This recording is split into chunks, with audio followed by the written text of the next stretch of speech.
We thank you so much for watching Law School Made Easy at Law School Made Easy 256. Today we want to look at contract law, and we want to enter straight to consideration, but particularly promissory estoppel.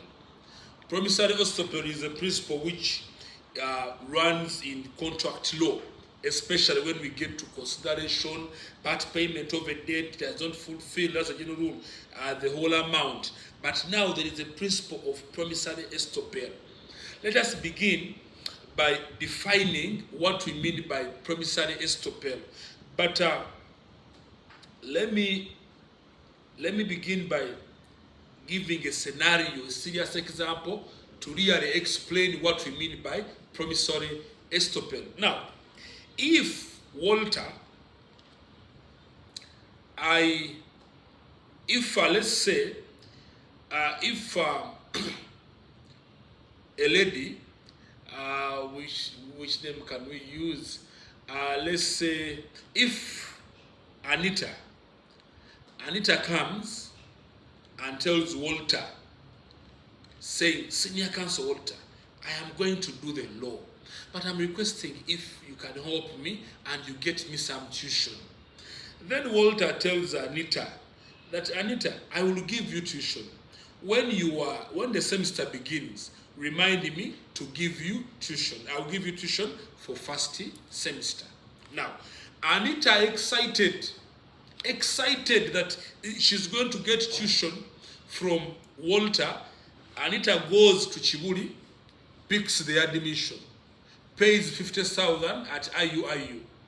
After paying the 50,000, she goes around IUIU. She gets a kazigo, a hostel where to sleep. She uses the little money she has to pay the hostel, preparing for semester to begin. She doesn't stop there. Anita goes and pays some money to the restaurants around, that during the semester you will be giving me food. Why is Anita doing all this? Anita is following the promise that Walter made to her. Now, Anita does all that. She goes to those funny places where law students buy their clothes, Chiembe and Owino. She goes there, she makes some suits, 3 or 4 suits. She's now ready for the course. Now, the course begins. She comes to Walter, who, remember, promised to pay money.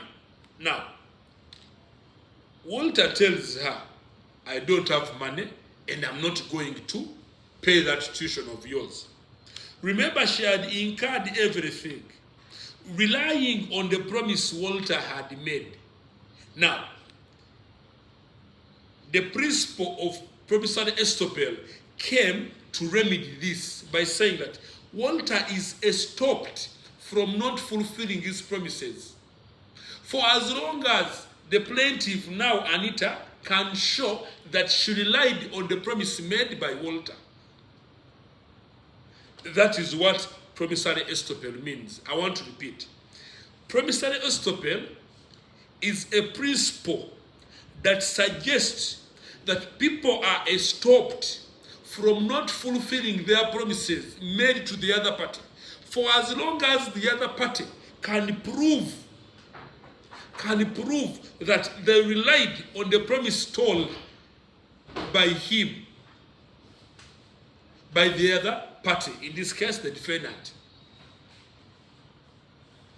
I don't know if it's clear, but that is what we mean by promissory estoppels. That you are estopped from not fulfilling your promise. You are estopped. And the moment the other party can prove that I relied on his principle, on his promise, then you have nothing to do. You just have to fulfill the promise. Now, in the example we have just gotten, if Anita here can prove that she relied on the promise, then I have to give her the money. in court. Why? Anita will now come and say, when he told him he's going to give me tuition, I used all the little I had to prepare. I went, I got admission. I paid hostel. I paid food for the whole semester. I bought clothes to use at law school. I did this. And then all those things are with receipt. Then you will know that you are stopped from not fulfilling your principle. And later, when we leave first year and we study, we shall find what we call proprietary estoppel. It is also in land law. Then in family law, there's something is called promise to marry. The moment you promise to marry somebody and you don't fulfill, if that person has relied on your promise, then you are charged, and cases are there. So that's what we call the doctrine of promissory estoppel. You are stopped from not fulfilling. Let's look at a case of Hughes versus Metropolitan Railway Company. In this case, the principle was laid very clearly that the person complaining must prove that he relied on the promise. If you fail to prove that you relied on the promise that was made, trust me, you have no case. In that case, it was clearly stated the person complaining, in this case the plaintiff, must show that he relied on the promise made by the defendant. In this case, our Anita has proved that she relied on the promise. Now, let's now handle the case of London Central Property. I stand to be guided if I miss. London Central Property versus High Trees. In this case, it was in 1945. It was during the war, the World War that time. So there were flats that were being leased out. Now, because people were not there during the war, they remained vacant. And now, the defendant was told to now pay 2,000, because the flats were on £2,500. But now, because of being vacant, there are no wars, they were reduced to 1,250. 1,250 pounds. Now, after the war, around 1945, the flats got people again, they became full. And now the owners of the flat were now saying, we are going back on the original price. And now the defendant was saying, no, you told us we pay this amount, but the defendant said, we are going back on the original price now that these now are filled. And court held that because the flats were now full, the owners of the flat, Central Property, were now at liberty to resume, to go back to the original price. That this price only happened between a stipulated time, and that was during the war. But now it was not during the war. So the issue here was clear that what court held was that the owners of the flat, their promise was clear that because the flats are vacant, we have reduced the price. But now that the price, the flats have now gotten back their people, we are going back. So their promise was clear that it is between this period. So the defendant the plaintiff was not under duty to say that, for us, you told us that you had reduced. Now, because you had reduced, we cannot pay the other full amount. The court said no. Their promise was clear. Only this time when the war is going on is when the flats are closed, but when they're vacant. But because the war has ended and now we have people in there, we are going back to the other price. That was accepted. But why was it accepted is the question. Because you will say, in the first instance, Anita approved. But now we are saying that for them, their promise was clear Sometimes the premise can be clear that if I tell Makorogo, for example, my friend, that Makorogo, I'm going to do for you this in this particular time.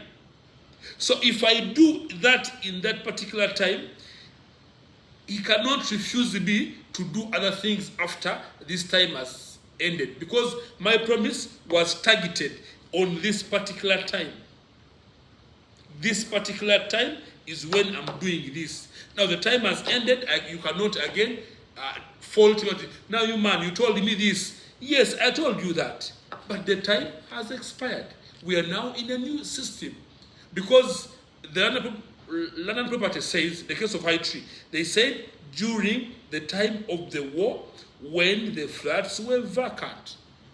But now the war has ended and the flats are not vacant, so we go back to our price, and courts accepted that. However, if you continue in the case of Kombe versus Kombe, a man who had promised to pay his wife some money, the principle now changes. That promissory estoppel should not be used as a sword, but should be used as a shield. That sometimes when promissory estoppel occur, you don't even need to show the consideration. Remember, for a valid contract, there must be consideration.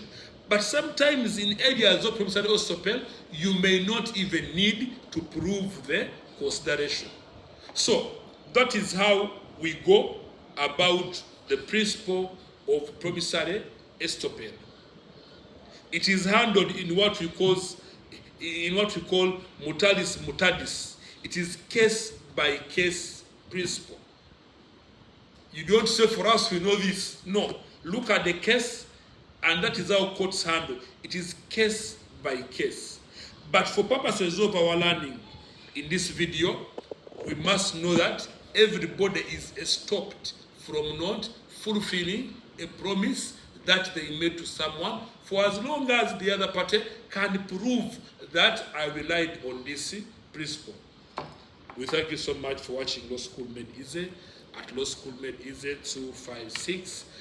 Subscribe, share, and like our videos. Thank you.